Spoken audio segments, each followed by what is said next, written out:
Troopers takes place in the 23rd century in a world run by an authoritarian government, and under this regime, no person has any basic rights until after military service. Only after will they have such basic rights as voting or being even referred to as citizens. Those who do not will therefore be viewed as second-rate. It all sounds really interesting at first glance, right? Well, not exactly. What we get instead is the most pleasant and pristine high school in the entire world, a location where all the most beautiful kids in all of America find themselves studying together in South America. Well, what do you think these kids are most worried about? A lifetime of forced military service, perhaps? No, not these kids. These young men and women are most worried about their love lives and just what wonderful things they can do together after high school. Nothing can break their bright-eyed enthusiasm for how great their future will be, not even a school filled with battle-hardened and mutilated teachers that discuss the difficulties and dangers of war. No, these kids can't wait to enlist and look good on the battlefield. Even taking into account Trooper's tongue-in-cheek tone, the entire setup just feels like one massive letdown, and what should feel suspenseful and gritty just comes off so pristine and average.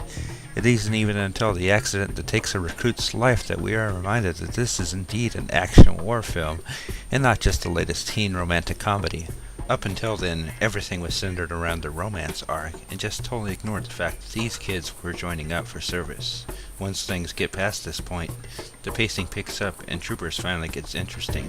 If it only had come sooner, and they had done more with the original premise, instead of giving us something that felt quite generic.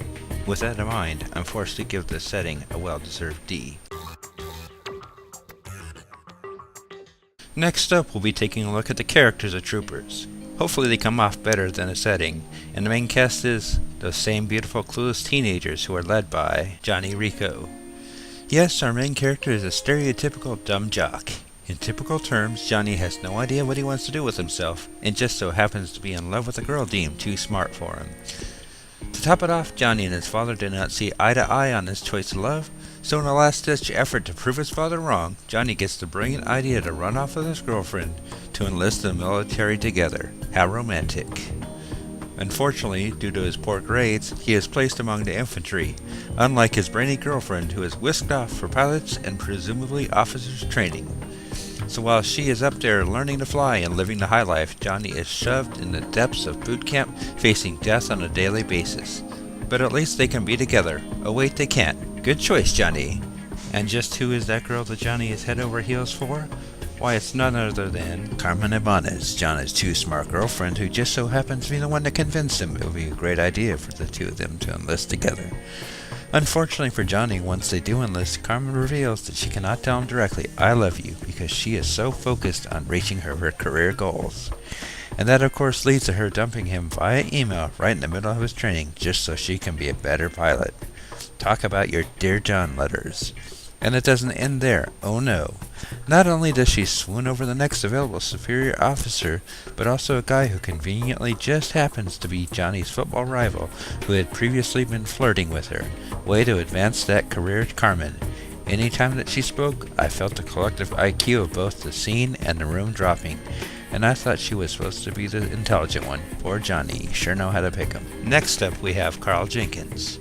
Yes, that's right, it's the same actor who we all used to love playing the lovable child prodigy, Doogie Howser. And the character that he's playing is so much different than before. This time he's a slightly older child genius. Surely he's not the same exact character as before. Well no, this time he's mean and has psychic powers. Yes, that's right, it's the cynical psychic Doogie. There's not much more I can say about that. And rounding out the main cast, we finish with Dizzy Flores, the star quarterback of their school's football team, who also happens to be Johnny's best friend. Being so close, they share a special connection both on and off the field. This reveals unexpectedly that Dizzy is totally crazy about Johnny and wonders desperately why he won't accept her advances. She even openly tells Johnny on more than one occasion that she loves him, something Carmen would not dare try even once. You guessed it, Dizzy is obviously the girl that Johnny should have chosen. But instead, she is scorned by him and tells him that she will miss him when she goes off to play pro football, while he stupidly follows his girlfriend into the military since he's only doing it for her. And yet, big surprise, she shows up at boot camp, spurning becoming a professional athlete to join the exact same infantry company as Johnny, and yet we're expected to believe she is not doing it for the same reason as Johnny. right. While it's not exactly the most interesting main cast, they still manage to have their moments. Those moments just come more few and far between for some. I'm looking at a particular girlfriend here, and that would be fine if the supporting cast could pick up the ball, but that just doesn't happen enough here. That's not to say the supporting cast does not deliver. In fact, some of the supporting characters are far more interesting than the main cast. The fact that it would be a bright spot in the actors category were not there a universal law that prevents any character other than the main three from appearing in more than a handful of scenes before facing certain death, especially those willing to profess their love for members of the cast. Sorry, Dizzy. Despite these limitations and a lack of depth to their delivery, I can't deny there's a certain charm to Johnny and his crew. What it is, I'm not sure, but there's just enough there to call the characters a solid addition and merit a good C.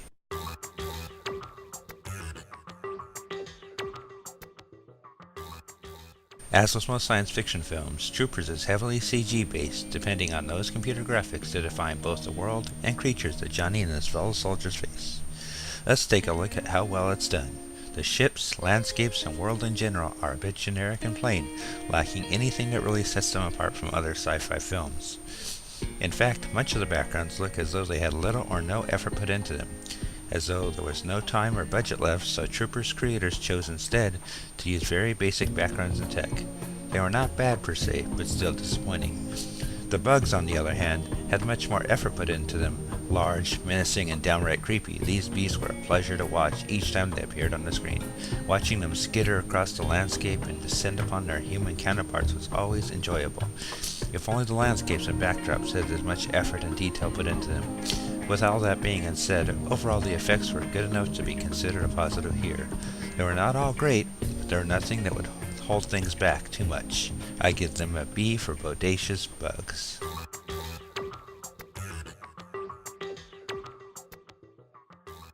Last up, and most important in my opinion, is the story. After all, a good story can either turn a good movie into a great one, or utterly crush what looked like to me a most promising effort. What direction does the pendulum swing here? Unfortunately, Troopers gets one of its biggest story knocks based upon one thing, the fact that it's loosely based on a novel. Since I have not read the novel myself, I can only go by what I've read from other reviews and blogs, and despite the harsh comments pointing such changes from the original, it will not change my opinion of the movie one way or another until I've read the book for myself. The story in itself is pretty predictable. You really get what you expect here. A lot of action, explosions, a fair share of witty and memorable one-liners, and a dash of romance. Mix in some death and you have the typical science fiction action film. Nothing out of the ordinary here. It's a no-frills, safe storyline that does little to stray away from the proven path of action films. Such predictability can easily crush a film, but there's something about this story that I still enjoy watching from time to time. In my opinion, the story is not great, but solid enough to get by. All in all, I give it a C.